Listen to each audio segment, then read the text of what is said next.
Hello guys, meron tayo ditong tinatawag na limbernick. Actually ano na to 3 months 3 months mahigit na siya. Yan, ang causes niyan sabi nakaano daw ng bacterium, sabi bacteria. Yan, kaya nagkakaroon siya ng ano. Tapos there's no specific treatment para sa kanya, pero ang iba daw pinapainom ng Epsom salt. Yan, Epsom salt. 3 months na yan, yung iba nga sabi nga swerte na kasi umabot na ng 4 months. 4 months na pala to. 4 months sa kahapon, parang 4 months na 3 months kahapon. 3 months pala to guys. Yan. Pero umabot, okay naman siya minsan pag kumakain, okay naman siya. Kaya lang nag-twist talaga yung neck niya. Epsom salt daw. Pero pag nalagyan natin yung pagkain niya ng probiotics yan, mas madalas na nakikita natin siyang ganyan, yung nakakakain talaga ng normal. Pero so far ano naman ano siya, yung healthy naman siya, mataba naman siya guys. Ayan, limbernick po daw ang tawag niyan according sa mga veterano. Ayan, ang Epsom salt daw. Pero mas maganda daw na treat na maaga. Pero pinainom na ko naman yan ng gamot ng antibacterial. Kaya lang hindi talaga siya nadala. Ayan. So far healthy naman siya guys. Tsaka harmless kasi dapat malinis yung cage natin. Ito. Malinis dapat yung cage natin. Siguro na paglagay natin nung bata pa yan siya, nakakain na ng ipot. Yung ipot guys, hindi na talaga yan maiiwasan. Yan, so far nagaganda nung 21, nag-isang buwan at nagtatlong buwan, 3 months.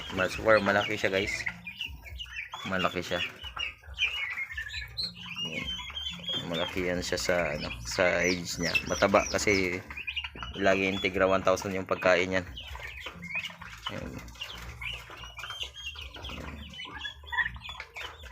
Yan, normal naman siya, kakain naman siya guys. Yan yung mga kasama niya. Kasi yung tubig nila. Yan, yung tawag niyan limbernick. So far ginagamot ko yan, hindi naman na pinist ko na yan, pinero ko na yung ilig niya, hindi pa rin yan, hindi talaga ganyan talaga siya limbernick na ang tawag niya. Yan nga ang sabi nga nakakaano daw ng bakterya, pero healthy, malakas naman yan kumain. Yan yung isa sa mga guys, common pero hindi yan hindi naman yan ata kakain lang yan ng hindi naman siya yung transmitted disease, kasi kaya nilagyan ko dito para makita ko, ilang beses ko na ito nilagyan, hindi naman siya nahahawa. So ibig sabihin na sa system niya lang yung problema, hindi siya kumakalat. Ayan. Saka mataba na yan guys. Titimbangin natin yan kung magkano, ilang kilo na yan. Ang hatol niyan sa 4 months yan, sa October 21 mag 4 months yan. Kaya pa yan siya mahahatulan. So far mataba naman yan. Limbernick guys, hindi yan maiwasan. Yan. Minsan nga may napipilay katulad dito na sa cage. Kaya nilalagyan ko guys ng screen para hindi yan, may screen.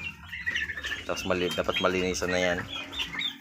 Nilagyan ng screen guys para hindi pag pino pa yung lalagyan ko ng screen dito para hindi mas masabit yung tuhod nila or yung joints nila dito.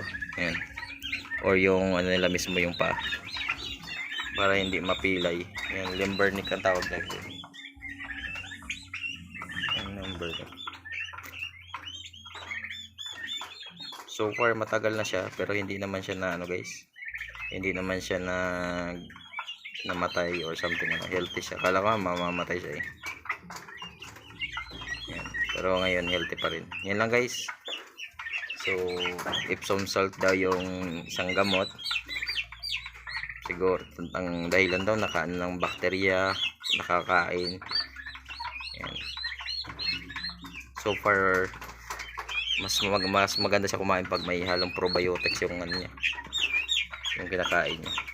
Yan. Kung wala ang lang halo, mostly ano talaga twisted yan. Bihira lang siya puro kumakain naman. Mataba siya guys, super taba niya. Yan. Siguro sa 3 kilos na ito may possible. Yan. 3 kilos ito. Yan lang guys, thank you and happy farming.